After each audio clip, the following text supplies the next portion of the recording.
Okay, so just back from the cinema, people. Went to go and see Drop. There's a little Far Side humor right there. Yeah, you need to be a hip hop head to know.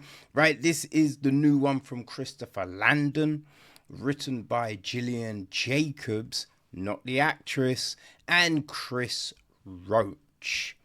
The film is produced by Michael Bay, Jason Blum, Brad Fuller, Cameron Fuller. It is executive produced by Ron Lynch, Sam Lerner, Magdara Kelleher.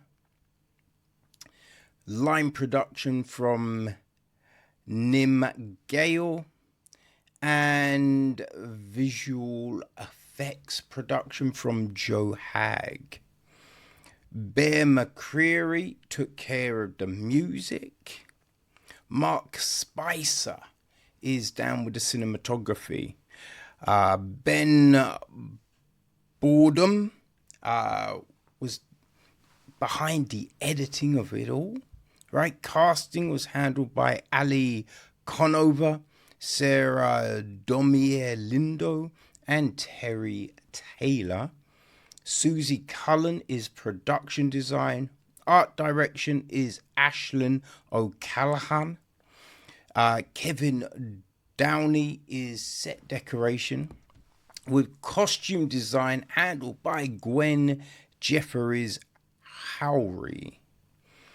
Right, so hair, makeup, all of that jazz. We have Soris Yun, Wakaz Sheik, Linda Gannon, and Liz Bryan, Brad Broadberry, and Emily Barker.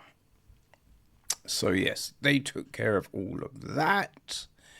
What else do we have? Dum dum dum dum dum. Okay, I think it's the cast. Right, I think we are down with the cast. Let's just, because they do have the stunt people. So Donald O'Shea, Mark Redmond, Helen O'Day, Stephen Mullen, Yere Morales, Francisco Martins, Dennis Healy, Cody Condren, Fionn Condren, Brendan Condren, Yasmin Chadwick, and Alfie Bailey. They were taking care of all the stunts, right? And our cast. Okay, so Violett is played by Meghann Fahy. Her son Toby is played by Jacob Robinson. Her sister Jen is played by Violett Beane. We've then got her date Henry, played by Brandon Sklenar. There is the bar lady mixologist, I guess, Gabriel Ryan. The hostess is played by Sarah McCormack. Right, the waiter Matt is played by Jeffrey Self. We've got the piano player at the restaurant, Phil, played by Ed Weeks. There's another dater in the restaurant, Richard, played by Reed Diamond. Who else we have? There's Connor, played by Travis Nelson. He's also in the restaurant. Diane, Richard Date, played by Fiona Brown. There's the lady having therapy, played by Stephanie Karam. Blake, played by Michael Shea. Also in the restaurant is Nim Henry. There's Cerise Hayden. And our masked man is played by Ben Pelleter. So, yes, that is... Yeah, that's everyone. That's all our cast. Right, the gist of the film. A widowed mother on her first date in years who arrives at an upscale restaurant where she is relieved that her date, Henry, is more charming and handsome than she expected. But their chemistry begins to curdle as Violett begins being irritated and then traumatized by a series of anonymous drops to her phone. So, yeah, I honestly had no clue what this was about, right? I figured there's some social media behind it because the poster is a woman holding a phone up to her face, right? And we just see the eyes. So I thought it's that. I didn't know Christopher Landon was directing it. And I have to say, after he and a whole lot of the cast bounced from Scream 7, you know what I mean? Like, when those big public things happen, that's always a tricky one, right? And sometimes people go to another project and it doesn't do well. I have to say, I preferred this to the last Scream. So I think Landon made a good move here, you know? Yeah, I had no expectations. So I think I enjoyed this film, right? Like, I wasn't sure if I would, because it starts off, right? There's a woman lying on the floor, her hand twitches. And as the camera pans, it looks like there's all blood on her face. She's been fucked up, right? But we don't know what happened. It looks like she fell down the stairs. So you're like, oh. But then her eyes kind of move and the camera pans and there's someone walking down the stairs. Yeah. And he's got a gun. Right, so you're like, fuck, what's happening here?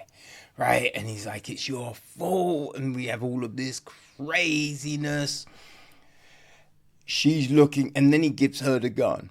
Right, he gives her, and she's like, you want to shoot me? Shoot me, shoot me. Right, and then we cut. Right, and we've got, Violett doing a. As we work out, oh, she must be a therapist. She's holding a therapy session. And you're like, okay. So we start off at the end and then we find out how we got to that place, right? So many people are doing that these days. It's a little frustrating, you know what I mean? But it is what it is. So we're then seeing all of this, right? Her sister turns up.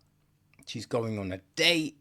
You know what I mean? We figure out there's something with the dad, right? Toby's dad, but we're not quite sure what. Right? So I think after the beginning of the film, you make some assumptions. So I'm like, okay. Now, I didn't really understand why the film was called Drop, right? So, you know, she goes to the restaurant, realize it's high up. So you're like, oh, is it because, I don't know, there's an explosion and they're hanging, right? Like that other film on the tower. Yeah, I forget what that one was called. I think that was called Drop, right? But anyway, right, that was my first thing. Oh, is it because of that? Right? Now, she's waiting for a date. And it's all that trepidation of, will they turn up? Bum, bum, bum, bum. And we get a few kind of like, oh, is this the date? Is this the date? Is this the date? But then her actual date turns up. But while she is waiting, these messages are getting airdropped to her phone. So then I realized, oh, that's why it's called Drop, right? Now, obviously, you have to accept the airdrop, unless it's your buddy and you've kind of got it that you can automatically airdrop. So she's not accepting the airdrops. I was a little like, fuck, Chris. Because whenever you have this situation, people sending text messages and all of that, I can never see it.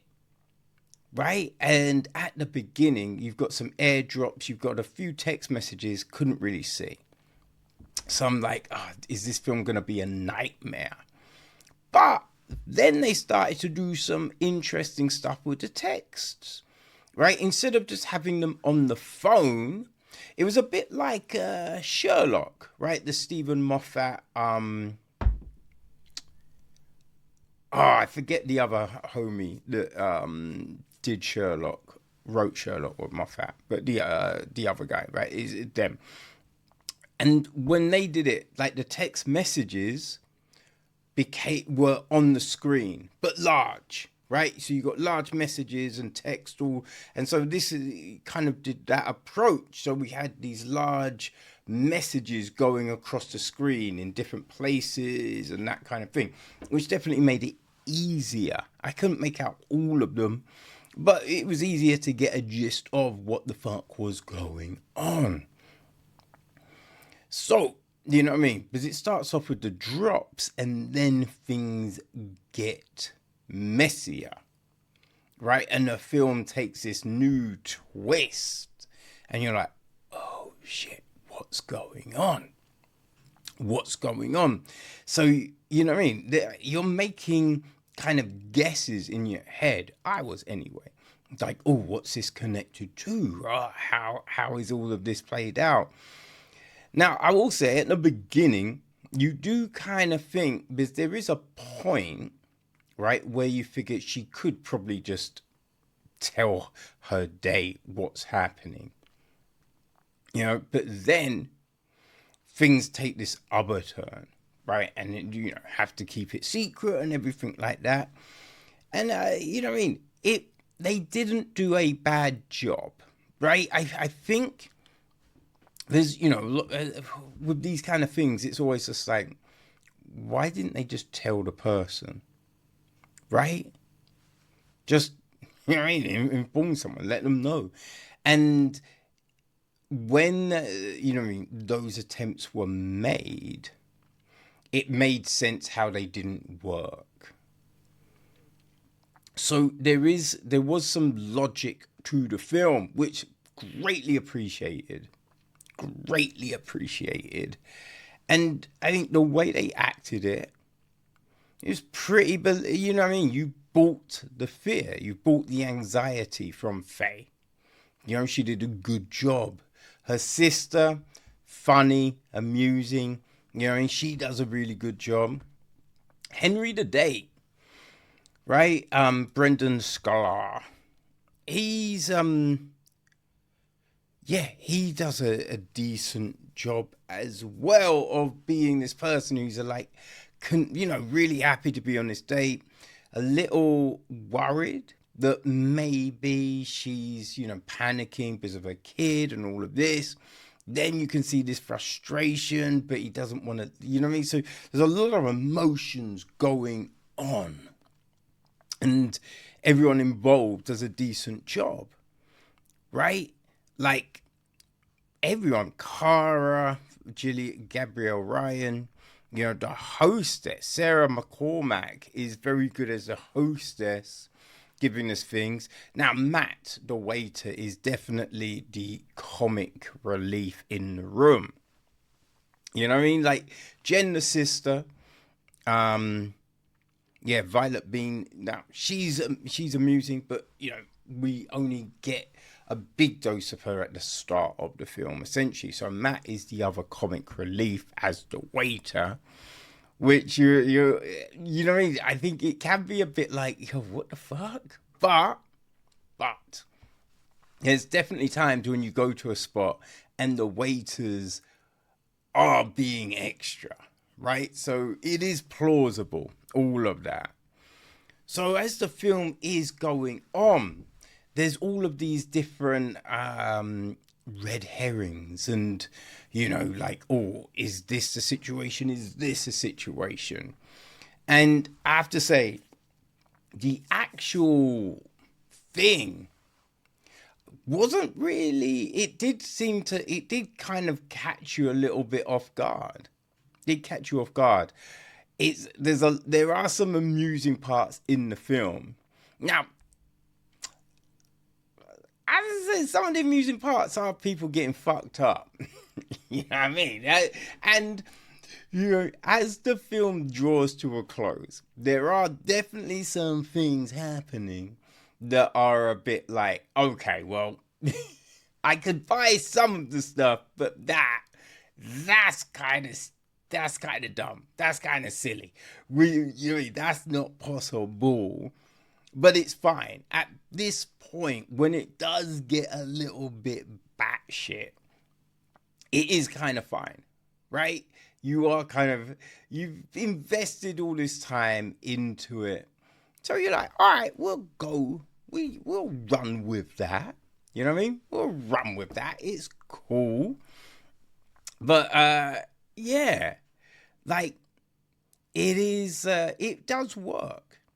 It does work as this horror thriller, mystery type thing. You know what I mean?